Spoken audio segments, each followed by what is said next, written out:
शत्रुघ्न मंडल ही क्यों अररिया में?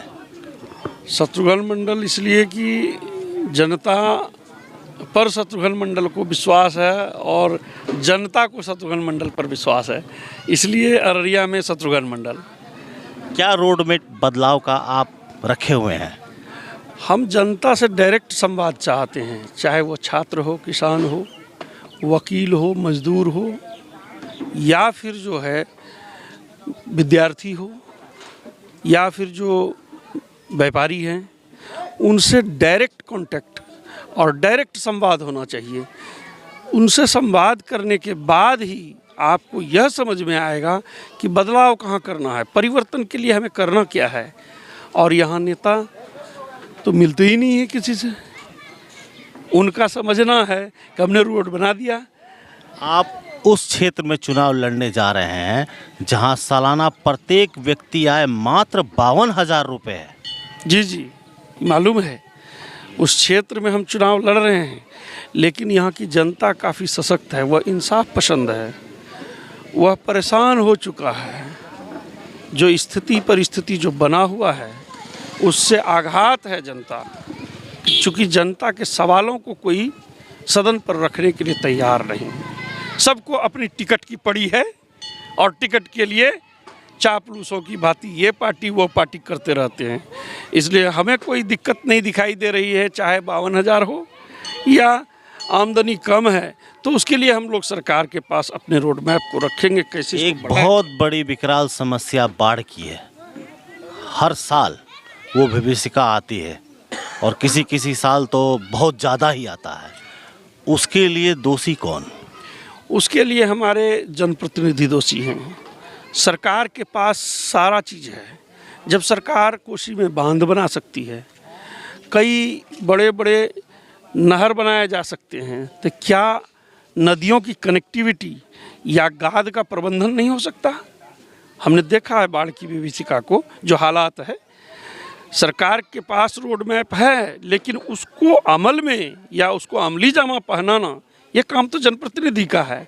जनप्रतिनिधि यहाँ से जीत के जब जाते हैं सदन में तो वो मौन रहते हैं, और मौन रहना हमने नहीं सीखा है, इसलिए तो जंग चल रही है और बदलाव होगा। सीमांचल जब शाम को निकलती है ट्रेन दिल्ली के लिए, बहुत ही अधिक मात्रा में मजदूर वर्ग रोज शाम को 8 बजे भरा हुआ खचाखच जाता है।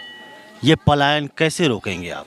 इस पलायन के लिए हम लोग उद्योग की व्यवस्था करेंगे, जो अब तक नहीं हुआ, होना चाहिए था, बिल्कुल छूटा हुआ है।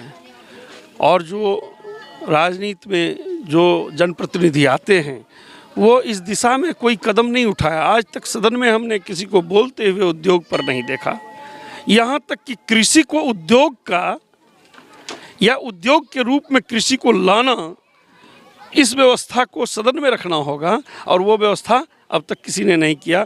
कृषि को उद्योग का मान्यता देना होगा, और इसकी लड़ाई हम लोग सदन में लड़ेंगे।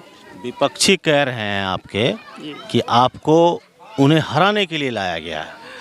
विपक्षी का काम है बोलना, हमारा काम है लड़ना। और ये लोग इस तरह का हवा फैलाते रहेंगे कि ये वोट काटने के लिए आया है, इनको लड़ाया गया है, इनको बैठाया जाएगा। ना हम उठने वाले हैं, ना बैठने वाले हैं, हम लड़ने वाले हैं और लड़ कर के जीतने वाले हैं।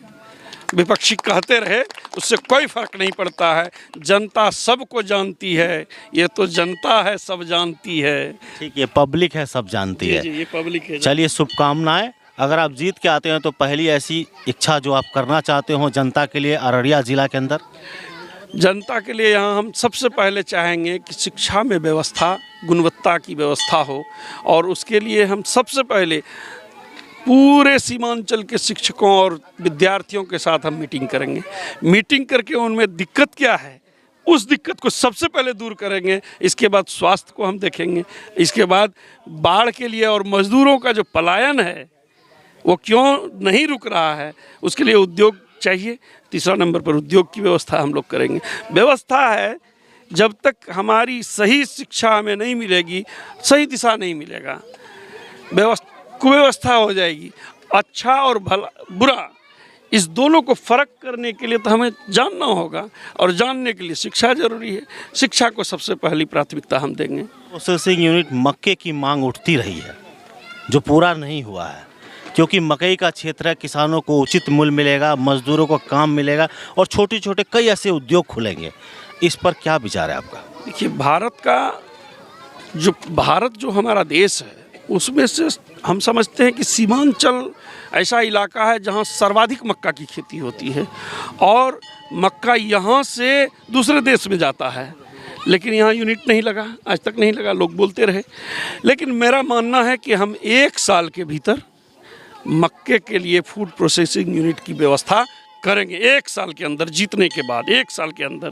झूठे वादे करने के लिए तो बहुत सारे वादे हैं, लोग झूठे बोलते रहते हैं, लेकिन हम समझते हैं कि व्यवस्था को अपने अधीन या अपने अनुरूप लाने के लिए थोड़ा समय लगता है, और मुझे लग रहा है कि 1 साल काफ़ी है। 365 दिन, 365 दिन में फूड प्रोसेसिंग यूनिट हम लोग बैठा देंगे अररिया जिला में। जनता हॉर्न के प्लेटफॉर्म से कुछ जनता को संदेश? जनता हॉर्न के प्लेटफॉर्म का पहले तो हम धन्यवाद देते हैं कि जनता हॉर्न सुदूर ग्रामीण इलाके में आप आए, इसके लिए आपको धन्यवाद। और अररिया की महान जनता, जो इंसाफ पसंद जनता है, जो किसी जाति, पार्टी या धर्म के नाम पर वोट ना करे, वह इंसाफ पसंद व्यक्ति पहचाने और व्यक्ति पहचान करके वोट करे। यह नहीं कहता शत्रुघ्न मंडल कि मुझे ही दें। हम तो उम्मीदवार हैं, जरूर चाहेंगे कि हमको ही दे, लेकिन आपको समझना है कि आपके लिए बेहतर क्या होगा, और बेहतर अपने आने वाले भविष्य के भी विषय में हमें सोच करके वोट करें। तमाम जनता को हम कहेंगे, अररिया की मतदाताओं को, एक मौका हमको दे के देखिए। अगर आपके काम पर हम खरा नहीं उतरे तो कान पकड़ करके लोकसभा क्षेत्र से बाहर कर दीजिएगा। ये थे हमारे एनर्जेटिक लोकसभा उम्मीदवार निर्दलीय शत्रुघ्न मंडल जी, जो काफ़ी पढ़े लिखे एनर्जेटिक लगते हैं, और शुभकामनाएं जनता हॉर्न की तरफ से इनकी मनोकामना पूर्ण। धन्यवाद। बहुत बहुत धन्यवाद, बहुत बहुत धन्यवाद।